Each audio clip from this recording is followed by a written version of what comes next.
अहिले चाहिँ म यहाँ कस्तो अनौठो ठाउँमा आइरहेको छु र म अहिले चाहिँ रत्त खोलामा जाँदैछु होइन।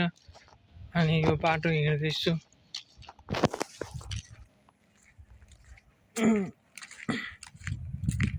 अनि हिँड्दै गर्दाखेरि मलाई रमाइलो भइरहेको छ र यता वरिपरिको सिनहरू हेर्नु होला। यो चाहिँ दमकको सिन हो होइन। आज दमकमा छु अनि यो चाहिँ बाटोमा हिँड्दैछु अनि हिँड्दै गर्दाखेरि अब खोला नजिकहरू पुग्दैछु। अनि पुग्दै गर्दाखेरि चाहिँ अब मसँग चाहिँ अहिले काल्चे बाइक छैन अनि मोटो भ्लगिङ गर्न पाएको छैन। अब बाइक लिएपछि बाइकको पनि भिडियो आउँछ अनि मोटो भ्लगर भनिन्छ।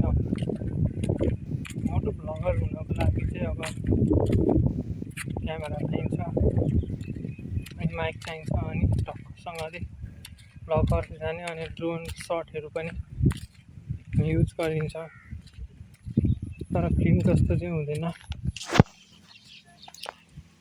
फिल्म जस्तो बनाउन अर्कै तरिका चाहिन्छ। यहाँ चाहिँ कुकुर सुतिरहेको रहेछ अनि यतिखेर यो कुकुर चाहिँ मस्त सुतिरहेको छ अब मान्छे बस्ने ठाउँमा। तर यहाँ मान्छे बस्दैनन् होला, यो डेटिङ स्पट जस्तो पनि छ अलिअलि। तर यो कुकुर यहाँ मस्त बसिरहेको छ। यसलाई चलायो भने टोक्न पनि सक्छ तर म चलाउँदिनँ। स्कुटर रहेछ होइन अनि विश्वकर्मा पूजा हो आज अनि विश्वकर्मा पूजा गरेको रहेछ स्कुटरमा। अब खोला नजिक आउँदैछ र खोलाको दृश्य पनि हेर्न पाइन्छ अनि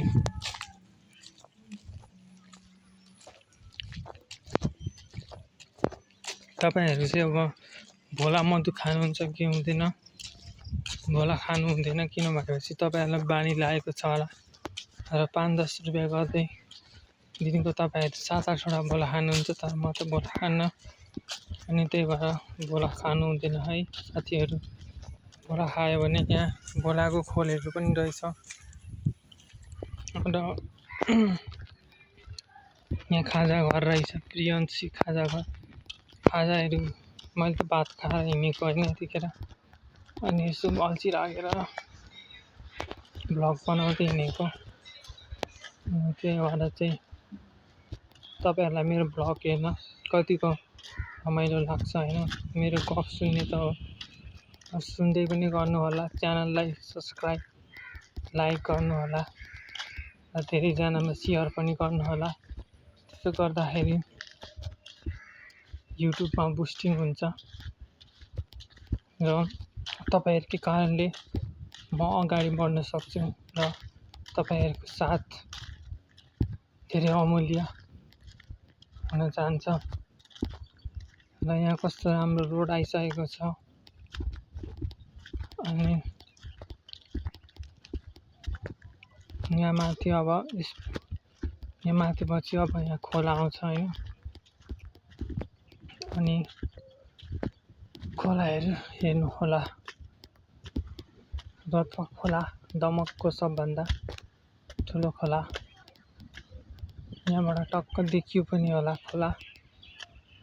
र यो खोला पनि देखिसक्यो अनि आजको भ्लग यतिकै एन्ड गर्नुपर्छ होला। हस्त धन्यवाद, बाई।